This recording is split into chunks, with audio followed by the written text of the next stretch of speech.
मार्कंडेय ऋषि ने मार्कंडेय पुराण में जो अंतिम 3 देवियों का वर्णन किया है, उसमें सप्तम कालरात्रि, अष्टम महागौरी और नवमम सिद्धदात्री है। सप्तम कालरात्रि के बारे में भी हम सब जानते हैं, अष्टम महागौरी के बारे में भी हम सब जानते हैं और नवम सिद्धदात्री के बारे में भी हम सब जानते हैं। सप्तम कालरात्रि की पूजा तब की जाती है जब किसी भी रण से हमको जीत करके वापस आना होता है, और ये भगवान राम ने भी की। तो इसके बारे में समझने के लिए थोड़ा सा विस्तृत होना पड़ता है और थोड़ा सा समझना पड़ता है इसको। कालरात्रि का जो पसंदीदा पौधा है वो नागदोन कहा जाता है, और नागदोन के बारे में अगर कहें तो अगर आपको रणभूमि में या कहीं भी युद्ध में या किसी भी कार्य क्षेत्र में जीतना है तो सबसे पहले भारत एक बात प्रधान देश है और शरीर के समस्त बातों को समाप्त करना होगा, बात के रोग को समाप्त करना होगा, यानी शरीर के दर्द को समाप्त करना होगा। यानी मेहनत या जब भी आप ज़्यादा करोगे तो शरीर में दर्द आएगा, और शरीर में जो दर्द आएगा तो उसको समाप्त करने के लिए कालरात्रि का भोग नागदोन नामक पौधे से लगा करके उसको प्रसाद के रूप में पाना पड़ेगा। अब यहाँ थोड़ा सा विस्तृत होकर समझते हैं। आज हमारे दिमाग में, हमारे दिलो दिमाग में जो सबसे पहले रणभूमि की बात चलती है, तो रणभूमि से केवल एक बात हमको दिमाग में आती है कि जब युद्ध करने जाएंगे तभी इन देवी की पूजा करेंगे।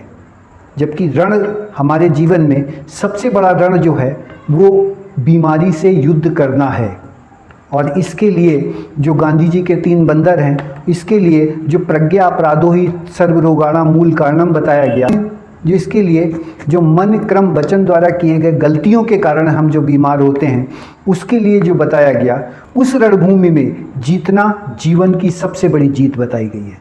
मतलब भारत के किसी भी शास्त्र को यदि आप उठा लो तो उस शास्त्र में आपको स्वस्थ रहने की तरीका ज़रूर बताया जा रहा होगा, उसमें स्वस्थ रहने का उपाय आपके पास बताया जा रहा होगा।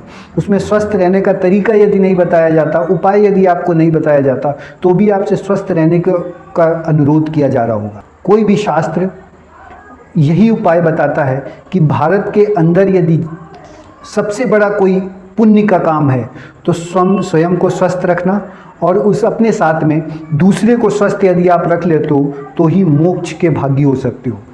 तो सबसे बड़ा कार्य भारत के अंदर यही है, भारत के शास्त्रों के अंदर यही है कि आप स्वयं को स्वस्थ रखो और दूसरे को स्वस्थ रखने का प्रयास करो। नागदोन जो है वो कैंसर कोशिकाओं तक को नष्ट करता है। नागदोन जो है वो बवासीर में भी उपयोग किया जाता है। तो इतना ही नहीं, इसके बाद भी नागदोन के बहुत ज़्यादा उपयोगिता है। नागदोन की जितनी उपयोगिता बताई जाए उतनी में सिर्फ एक बात को लेकर के बताई जा सकती है कि महाकाली जो माँ है वो आपके किसी भी रणभूमि में जीत करके ला सकती है। और रणभूमि में का मतलब सिर्फ युद्ध नहीं होता, रणभूमि का मतलब अपने जीवन को स्वस्थ रखने से सबसे पहले होता है। और यही भारत के समस्त शास्त्रों में बार बार बताया जा रहा है, और बार बार बताने के साथ में बहुत ज़्यादा उपयोगिता है कि ऋतुचर्या और दिनचर्या, जिसको योग कहा जाता है, उसका उपयोग करें।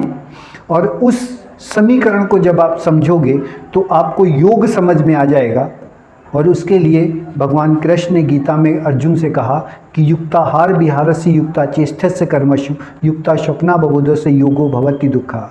मतलब यदि ऋतुचर्या और दिनचर्या के अनुसार आप अपने आप को स्वस्थ नहीं रख पाते, यानी भोजन नहीं करते, सही ढंग से उठते बैठते नहीं हो, जिसके कारण आप बीमार पड़ते हो, जिसके कारण आप किसी भी रोग से ग्रस्त हो जाते हो, तो आप समझो कि आपको यही योग आपके जीवन के लिए बहुत कठिन बनाने जा रहा है।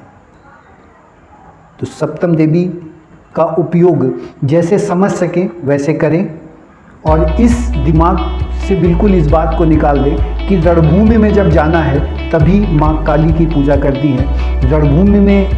रणभूमि हमारा जीवन भी है, और किसी भी रोग से लड़ना सबसे बड़ी रणभूमि है। तो प्रयास यही करें कि स्वयं को स्वस्थ रखें और दूसरे को भी स्वस्थ रखने का प्रयास करें।